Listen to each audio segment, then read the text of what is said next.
आज आहे गुरुपौर्णिमा. गुरुपौर्णिमेच्या तुम्हा सर्वांना खूप खूप शुभेच्छा.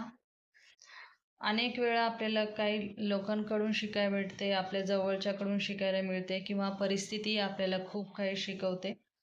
मला वाटतं आयुष्याच्या या प्रवासामध्ये प्रत्येक परिस्थिती असो, वेळ असो, आपल्याला भरपूर काही शिकवून देतं आणि आजन्म विद्यार्थी म्हणून आपण शिकतच असायला हवं.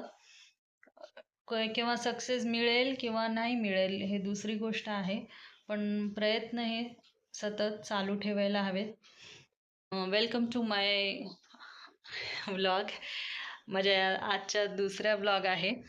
तर या ब्लॉगमध्ये तुम्हाला कुकिंगसोबत दुसरे काही टिप्सही मिळतील आणि प्रयत्न करू चांगले चांगले ब्लॉग बनवायला. चला मग ब्लॉग एन्जॉय करा. आजचा हा दिवस गुरुपौर्णिमा. आमच्याकडे इकडे आजचा हा पहिला सण म्हणून सुद्धा साजरा केला जाते. आखाडी पण म्हणतात. म्हणजे या दिवशी नेमकं काही तळलेले पदार्थ देवाला नैवेद्याला म्हणून दाखवले जातात. पूर्वी थालीपीठ आणि गोड भजे, तिखट भजे असा मेनू ठेवायचे आणि देवाला नैवेद्य दाखवायचं, ग्रामदेवतेला नैवेद्य दाखवायचं. अशी प्रथा किंवा पद्धत आहे आमच्या इकडच्या भागामध्ये. तर मी आज तर नैवेद्याचं ताट बनवत आहे. तर त्यासाठी तूप घालून छान असं रवा भाजून घ्यायचा. रवा भाजून घेतल्यानंतर त्याबरोबरच बाजूला गॅसवरती एक गरम पाण्याचं पातेलं ठेवले होते. गरम पाणी घालून छान असं मिसळून घ्यायचं आणि पळीने एकदम छान असं मिक्स करा, म्हणजे त्याच्या गुठळ्या वगैरे होऊ नये. तूप थोडंसं जास्त प्रमाणात घातल्यामुळे सहज अगदी छान मिसळून जातं आणि गुठळ्या वगैरे होत नाहीत. छान असं मिक्स करून झालं की मग त्यामध्ये पुरेशी साखर घालायची आणि थोडंसं वेलची पूड घालायची आणि परत एक वेळा छान साखर आणि ते रवा पूर्ण मिसळून घ्यायचा. आणि म्हणजे थोडक्यात आपण शिरा बनवून घ्यायचा. थोडंसं घट्ट प्रमाणे, सैलसर असं न बनवता थोडंसं घट्ट बनवून घ्यायचा आणि झाकण लावून वाफायला ठेवूयात. वाफ काढून घेतली. 1 मिनिट छान असं शिजून झालेलं आहे आणि एकदम तुम्ही इथं पाहू शकता खूप जास्त सैलसर वगैरे काय नाही, छान असं घट्ट झालं. आता आपण हे थंड करून घेऊयात. शिरा थंड होऊपर्यंत मी इथं कढीची तयारी पण करून घेतलेली आहे. तर गॅसवरती पातेलं ठेवून त्यामध्ये पुरेसं तेल घालायचं, मोहरी, जिरं आणि त्याबरोबरच आपल्या हिरव्या मिरच्या फोडणीला घालायच्या आणि छान असं तेलामध्ये परतून घ्यायचं आणि त्याबरोबरच थोडासा कढीपत्ता पण यामध्ये घातलेला आहे.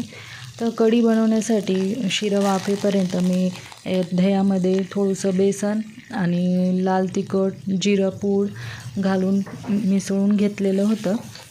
मग आता हे छान असं परतून झालं की त्यामध्ये तयार ठेवलेलं सगळं मिश्रण दह्याचं मी यामध्ये टाकून घेतले. ओतून घेतल्याच्यानंतर एक वेळा छान असं ढवळून घ्या, कारण गॅसचं फ्लेम हाय ठेवायचं कढी बनवताना आणि सतत ढवळत राहायचं, म्हणजे दही वेगळं आणि बेसन वेगळं असं होत नाही. एकदम छान असं मिसळलं जाते आणि कढी एकदम छान अशी तयार होते. पुरेसं मीठ घालायचं आणि परत एक वेळा छान असं मिसळून घ्या. सतत ढवळत आपल्याला कढीला छान अशी उकळी काढून घ्यायची आहे. थोडीशी पूर्वतयारी करून घेतली ना तर स्वयंपाक खूप सोपा होतं बनवायला आणि लवकर पण तयार होते. थोडंसं आधीच मेनू ठरवून घ्या आणि यामध्ये थोडीशी मी कस्तुरी मेथी घातलेली आहे.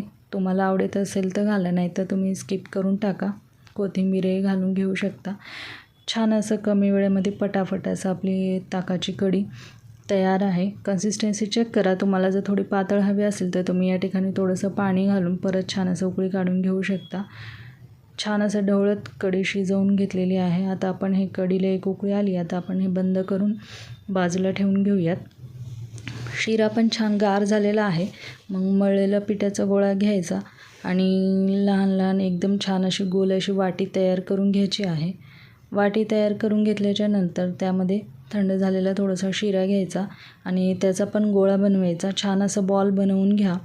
बनवून घेतल्याच्यानंतर जसं आपण पुरणाच्या पोळीचा उंडा भरतो त्याच प्रकारे आपल्याला इथं छान असं भरवून घ्यायचं आहे. अशा प्रकारे छान भरवून घेऊन गोल असा उंडा तयार करून घ्यायचा आणि परत कोरड्या पिठामध्ये एक वेळा डीप करून एक्स्ट्रा पीठ आलेलं तुम्ही काढून टाका आणि कोरड्या पिठामध्ये छान असं डीप करून घ्या आणि बारीक बारीक छान अशा पुऱ्या लाटून घ्यायच्या आहेत.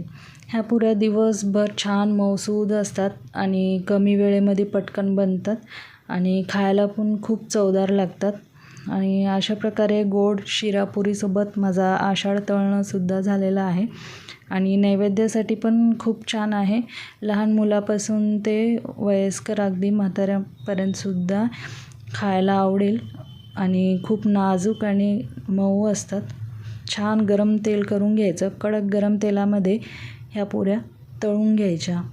मी तर अशा प्रकारे दुसऱ्याही पुऱ्या बनवले आणि ते पुरेसुद्धा छान असं तळवून घेतले.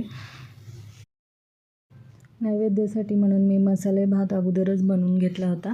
इथं नैवेद्याचं ताट वाढून घेतले. कढी आहे, थोडंसं वेफर्स तळून घेतले होते, कुरडी आणि थोडेसे कॉर्नफ्लेक्स आपले मक्याचे पोहे तळून घेतले होते आणि त्याबरोबरच केलेली पुरी आणि मसाले भात आणि देवाला पण नैवेद्य ठेवूयात. अशा प्रकारे मी गुरुपौर्णिमा साजरी केली आहे. परत एकदा तुम्हा सर्वांना गुरुपौर्णिमेच्या खूप खूप शुभेच्छा.